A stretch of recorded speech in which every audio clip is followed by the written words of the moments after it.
Hi, my name is Stacey Owens Howard. I just wanted to jump on just to have a little conversation with my parents out there for a moment, and just to talk about some boiling points and freezing points that even children may have from time to time. So, your boiling point can be reached whenever stress levels are so high that you just start to feel out of control and you're overwhelmed, and you just reach that point where you just explode and don't know what else to do. And then you have that freezing point side where you can just be so relaxed that it actually becomes uncomfortable and it actually starts to stress you out.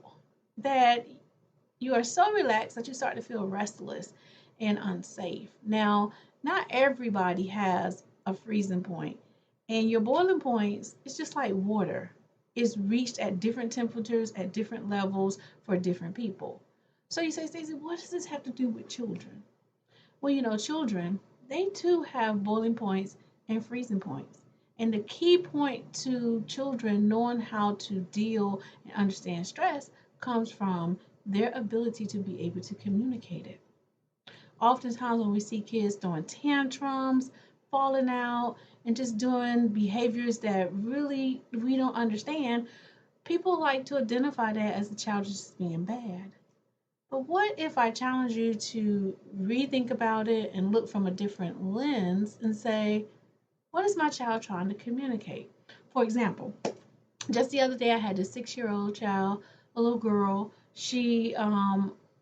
Something happened very small, very minimal, and she just started calling her mother names, started calling her mother stupid. I mean, she went as far as to make a video. Um, in this video was very descriptive about just how stupid her mother was, and then she shared the video with her peers. And now this upset the mother so much, and she really didn't know how to respond to that as a parent. And so when I heard about the situation, I thought, what is this child trying to communicate? What is this child saying? And if we as parents can remove our lenses and put our ego to the side and think about what are some of the decisions that we are currently making for ourselves, but might be having an impact on the child. Oftentimes, when we're making decisions as parents, we don't think about how our children are being impacted by these decisions. And in this case, this parent had recently gone through a divorce, was in a new relationship, so the child was having to deal with dad and his new girlfriend or spouse, and then mom and her new boyfriend and spouse. In a very short period of the divorce, mom had moved in with her new boyfriend.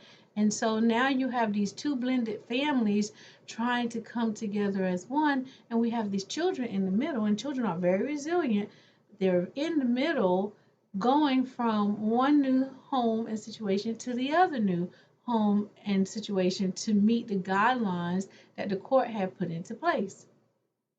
And as a 6-year old, who's helping me process this? Who's helping me? Who's hearing my voice? Who's hearing how I feel if no one asks?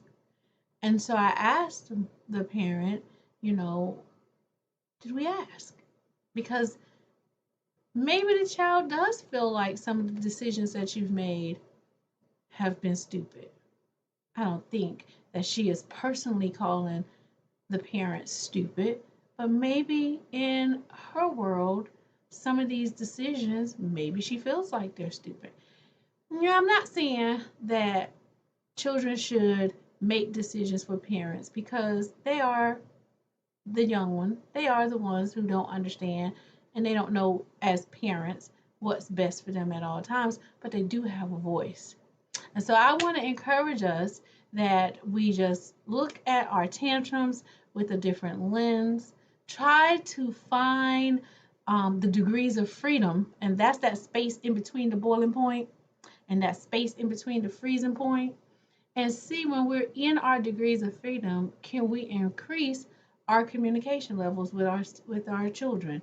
Can we have that time to use that space to teach the lessons and just hear their voices? That's not saying that it can change the situation, but at least it can start to increase the amount of space that operates in that degree of freedom so that the child can feel comfortable with being able to handle and deal with any oncoming stress without reaching their boiling point.